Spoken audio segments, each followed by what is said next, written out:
আচ্ছা বাবু, কে খাবে মাংস? ঠামার জন্য আর মার জন্য? বাহ, তুমি তো খুব ভালো ছেলে হয়ে গেছো, দারুণ রান্না করছো তো। জিভ ঢোকাও ভেতরে। রান্নায় ব্যস্ত বাবু, মাংস রান্না করছে ঠামার জন্য মার জন্য। হ্যাঁ, তুমি কি খাচ্ছ? আমার বৌমা কাল পুলি তৈরি করছে, পাটি সাপটা করেছে, তাই ভালোবাসি একটু খাচ্ছি। খুব ভালোই তো।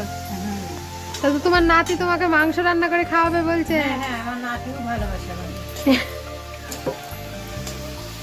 আমার ভালোবাসা আর পুরি কিনারা নেই, আমি খুব আদরেই খাই।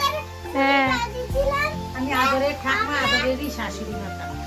আমরা যে পুরি বানাচ্ছিলাম, যে পুরিটা আমি বড়